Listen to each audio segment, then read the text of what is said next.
ओम शांति। आज 30 मई 2023। आज की साकार मुरली से हमें गुण सीखने मिलता है श्रीमत का। श्रीमत पर चलना अर्थात परमात्मा के डायरेक्शंस पर चलना। श्रीमत हमें हमेशा श्रेष्ठ बनाने वाली है। श्रीमत अर्थात परमात्मा के हमारे लिए हर कर्म के लिए जो डायरेक्शंस है, उन डायरेक्शंस को हम पालन करते हैं। जितना हम उन डायरेक्शंस पर चलते हैं उतने महान बनते जाते हैं, क्योंकि जो विचार हम क्रिएट करते हैं उन विचारों के आधार से ही हमारी भावना का निर्माण होता है। जैसी हमारी भावना होती है वैसे हमारी वृत्ति का निर्माण होता है। जैसी वृत्ति होती है फिर वैसा ही व्यवहार होता है, और जैसा व्यवहार होता है वैसा व्यक्तित्व का निर्माण होता है। तो हमें श्रेष्ठ बनना है तो श्रेष्ठता का आधार हमारे विचार, और वो डायरेक्ट परमात्मा हमें डायरेक्शन देके श्रेष्ठ विचार देते हैं। उनको अगर हम अपने जीवन में प्रैक्टिस में लाएंगे तो हमारा व्यक्तित्व, हमारा वातावरण, हमारी दुनिया श्रेष्ठ बनती जाएंगी। तो हर रोज़ की मुरली परमात्मा की हमारे लिए वो श्रेष्ठ डायरेक्शंस है।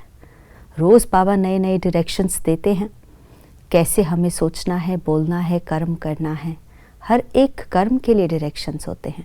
जैसे आज की मुरली में बाबा ने एक डायरेक्शन दिया है जिसमें कहा बाबा ने कि बच्चे आप अपना धन जो है वो पाप के कर्म में नहीं लगा सकते हैं।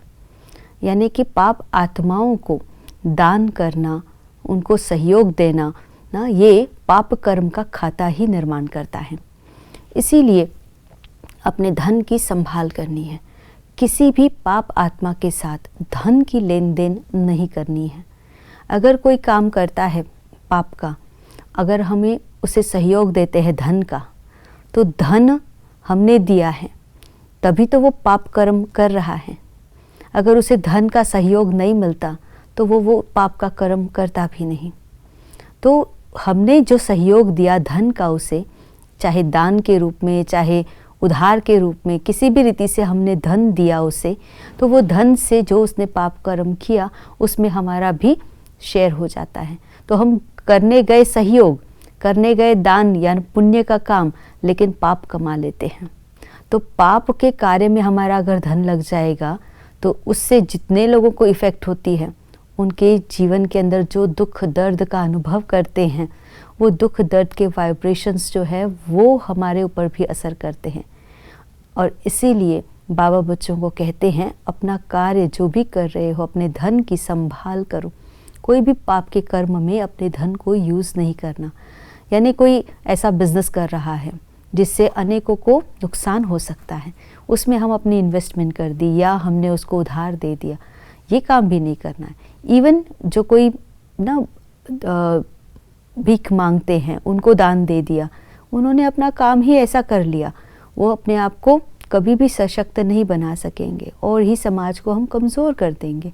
इसीलिए अपने धन की संभाल करनी है, सही रीति से सही जगह प्रयोग करना है तभी हम अपने कार्य को धन को पुण्य के कार्य में लगा सकेंगे, पाप कर्म न हो। इसीलिए ये अटेंशन देना है। परमात्मा का डायरेक्शन आज हमारे लिए ये है कि कहीं पर भी हमें कोई भी पाप कर्म में इन्वेस्टमेंट नहीं करनी है, चाहे वो धन की हो, चाहे वो हमारे समय की हो, चाहे हमारे वाणी की हो। हमें इन सब बातों में संभाल कर अपने आप को श्रेष्ठ बनाना है। आज के दिवस की यही शुभकामना। ओम शांति।